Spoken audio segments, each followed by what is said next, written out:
नए कृषि कानूनों के खिलाफ किसानों का आंदोलन आज 47वें दिन भी जारी है और वो लगातार नए कृषि कानूनों को रद्द करने की मांग कर रहे हैं। लेकिन आज बहुत बड़ा दिन था। आज सुप्रीम कोर्ट में तमाम किसान आंदोलन को लेकर जो याचिकाएं दायर की गई थी उन तमाम पर सुनवाई होनी थी और सुनवाई के दौरान सुप्रीम कोर्ट ने केंद्र की मोदी सरकार को जोरदार फटकार लगाई है। फटकार लगाते हुए कहा है कि आप इस पूरे आंदोलन को संभाल पाने में असमर्थ हैं, आपने इस आंदोलन को संभाल नहीं पाए हैं। इतना ही नहीं, सुप्रीम कोर्ट ने सीधे तौर पर कहा है कि 65 लोगों की मौत हो जाती है और इस पूरे मामले को लेकर सुप्रीम कोर्ट के सामने जब सुनवाई होती है तो सरकार सही तरीके से तथ्य तक नहीं रख पाती है। इतना ही नहीं, उन्होंने कहा कि 65 लोगों की मौत पर आखिरकार सरकार चुप क्यों रही, क्यों सरकार ने अब तक इस पूरे मामले को लेकर कदम नहीं उठाया है। इतना ही नहीं, आपको यह भी बताते चले कि सुप्रीम कोर्ट ने बहुत ही सख्ती के साथ में यह कहा है कि हमें दुख हो रहा है और बहुत ही दुर्भाग्यपूर्ण बात है कि केंद्र सरकार इस पूरे आंदोलन को लेकर सब तक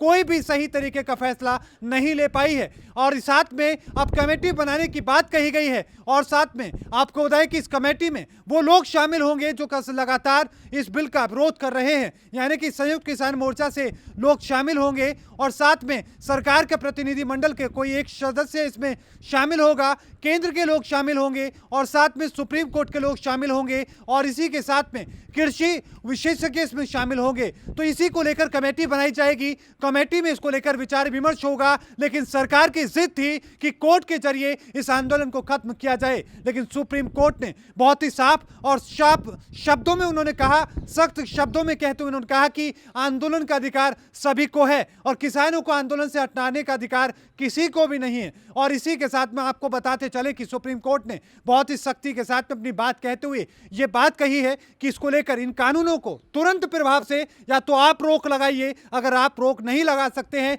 तो फिर हम इसको लेकर एक्शन लेंगे। यानी कि सीधे तौर पर सरकार ने कह दिया है कि इन कानूनों को फिलहाल तुरंत प्रभाव से रोका जाना चाहिए और जो मौतें हो रही हैं उनको लेकर सरकार को गंभीर होना होगा। और सरकार को यह भी कहा गया है और साथ में जो किसान आंदोलन के जो वकील थे उनसे पूछा गया कि आखिरकार इस आंदोलन में जो महिलाएं हैं, जो लड़कियां हैं, जो बुजुर्ग हैं, वो आखिरकार क्या कर रहे हैं। उन्होंने ये भी कहा है कि उनके लगातार जो लोग बीमार हो रहे हैं उन लोगों को भी भेजा जाना चाहिए और उसको लेकर उन्होंने जवाब भी मांगा है। और इसके साथ में आपको बताएं कि सरकार को डर है कि 26 जनवरी के दिन किसान जो परेड में शामिल होकर और वहां पर मार्च करेंगे, ये उनको डर है। तो सुप्रीम कोर्ट ने कहा कि तमाम लोगों को, जो देश के इसके नागरिक हैं, उन सभी लोगों को परेड में जाने का हक है, ऐसा किसी को रोकने का अधिकार नहीं है। हालांकि इसको लेकर सीधे तौर पर सुप्रीम कोर्ट की तरफ से परेड को लेकर कोई बात नहीं कही है। वीडियो जर्नलिस्ट करण मेहरा के साथ मोहित चौधरी, ANB न्यूज। देश दुनिया की खबरों के लिए ANB न्यूज को सब्सक्राइब करें और बेल आइकन दबाएं।